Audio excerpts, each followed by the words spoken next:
Assalamualaikum warahmatullahi wabarakatuh. Alhamdulillah wassalatu wassalamu ala Rasulillah Sayyidina Muhammad ibn Abdullah wa ala alihi wa ashabihi wa wala. La haula wa la quwata illa billah. Amma ba'du. Pimpinan Pondok Pesantren Cipasung yang terhormat, kita ta'zimi, kita muliakan Ketua Yayasan Pondok Pesantren Cipasung dan seluruh jajarannya yang kita hormati, kita muliakan, kita ta'zimi. Keluarga besar Pondok Pesantren Cipasung, para pengolah, para ustadz, para santri yang dirahmati Allah. Mudah-mudahan Allah terus melimpahkan kasih sayang, keberkahan, kemuliaan kepada kita semuanya. Tidak terasa, hari ini adalah hari terakhir Ramadan sedang berkemas-kemas akan meninggalkan kita. Mudah-mudahan Ramadan membawa catatan dan jejak amal terbaik kita. Dan mudah-mudahan Allah menerima puasa dan ibadah kita semuanya. Imam Al-Ghazali dalam kitabnya Ihya Ulumuddin pernah mengungkapkan bahwa hendaklah di akhir-akhir Ramadan, bahkan setiap hari ketika kita berbuka, ayakuna qalbuh muttariban, hendaklah hati kita semua was-was, ya. Bainal khauf war raja, antara khawatir dan berharap-harap. Maka kita setiap habis tarawih ada doa, wa maj'alna minas su'adail maqbulin wa taj'alna minal ashqail mardudin. Kita berharap menjadi orang yang bahagia karena ibadah kita diterima. Para ulama mengungkapkan satu rahasia bahwa min alamati qabul hasanati al hasanatu ba'daha. Ibnu Katsir mengungkapkan kalimat yang senada, min sawabil hasanati al hasanatu ba'daha. Ciri tanda diterimanya ibadah kita adalah kebaikan sesudahnya. Oleh karena itu kita di setiap Ramadan mencanangkan, kata orang, resolusi untuk terus meneruskan kebaikan, menambah kebaikan kita. Ada performa perubahan, ada perubahan pada diri kita, pada masyarakat dan lembaga kita. Dalam teori pendidikan ada namanya normatif reedukatif strategi. Strategi perubahan dengan cara menanamkan nilai norma melalui proses pendidikan yang terus menerus. Namanya normatif reedukatif strategi.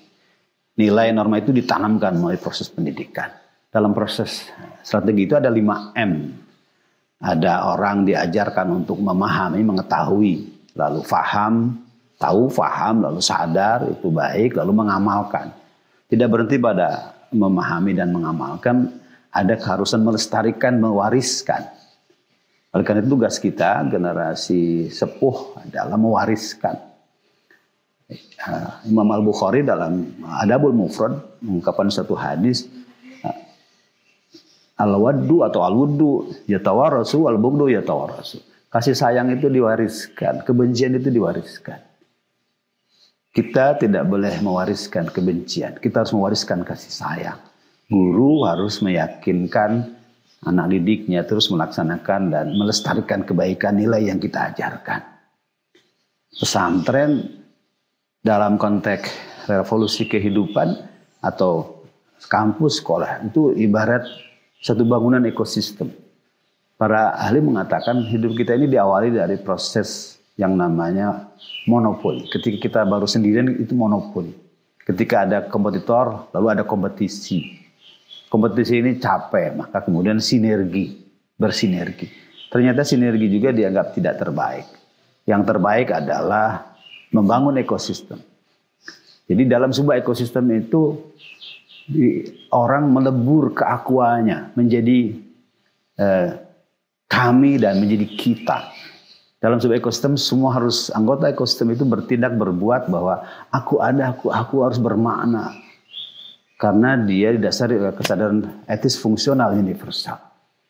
Maka proses membangun ekosistem dibutuhkan kesadaran bersama. Kesadaran yang didasari oleh keikhlasan dan ketulusan. Para santri ketika dia ingin mendapatkan ilmu di pesantren ada adagium atau ada ungkapan al ilmu bita'allum wal barakah bil khidmah al manfa'ah bit ta'ah wal hurmah. Ilmu diraih dengan belajar, keberkahan diraih dengan khidmah, kemanfaatan ilmu diraih dengan ketaatan, kehormatan pada guru. Maka murid santri harus punya hormat pada guru. La yanalul ilma illa bita'dilil ilmi wa ahli, kata Syekh Azanusi. Tidak akan meraih ilmu seorang santri kecuali memuliakan ilmu dan memuliakan ahli ilmu. Wa ta'dimil ustad wa tauqir. Dia harus memuliakan ustad, guru-guru. Oleh karena itu kunci Bahkan orang tua santri juga tidak begitu saja melepaskan santri. Dalam taklim ada seorang alim ditanya, "Bima adraktal ilma?" "Ya Syekh, bagaimana kau dapat ilmu?" "Bi'awin goni alladzi kana habiyus yastani ahlal ilmi wal fadl." Karena ayahku kaya, ayahku menyantuni ahli ilmu, ahli ibadah. Jadi anak-anak kita yang menjadi cerdas bukan hanya karena kecerdasan dia, tetapi karena orang tuanya menyantuni ahli ilmu dan ahli ibadah. Para guru juga harus memiliki kasih sayang yang luar biasa. Syekh Ar-Zarnuji lagi-lagi dalam ta'lim mengungkapkan bahwa ayakuna sahibul ilmi musyfiqan nasihan. Seorang ahli ilmu, ustadz itu harus penuh kasih sayang, penuh nasihat. Dengan kasih sayang dan nasihat itu dia menjadi pribadi yang, bahkan ada ungkapan di dalam ta'lim juga, bagaimana kenapa anak-anak kiai itu menjadi alim? Karena al-mu'allim yuridu talamidahu yakunu talamiduhu aliman. Kiai itu ingin, guru itu ingin anak-anaknya alim, maka bi barakati i'tiqadi wa syafaqatihi yakunu minhu aliman. Dengan keyakinannya itu dan usahanya itu dan kasih sayangnya itu, ingin murid-muridnya menjadi alim, maka anak-anaknya menjadi alim. Oleh karena itu guru harus menjadi pribadi yang paripurna. Ada ungkapan, guru adalah sosok yang harus mampu memadukan ketajaman logika, kepekaan rasa dan sikap rendah hati yang tidak hanya mengajar dengan kata-kata, tetapi dengan sikap dan kreativitasnya. Guru harus punya kecerdasan, punya kehalusan hati, kepekaan rasa, dan dia tidak hanya mengajar dengan kata-kata. Perilakumu, gaya hidupmu, bahasa tubuhmu menjadi pembelajaran bagi santri dan murid-murid. Ramadan mengajarkan kepekaan itu semuanya. Ramadan spiritnya mengajarkan kita untuk merubah diri, menjadi pribadi yang lebih peka.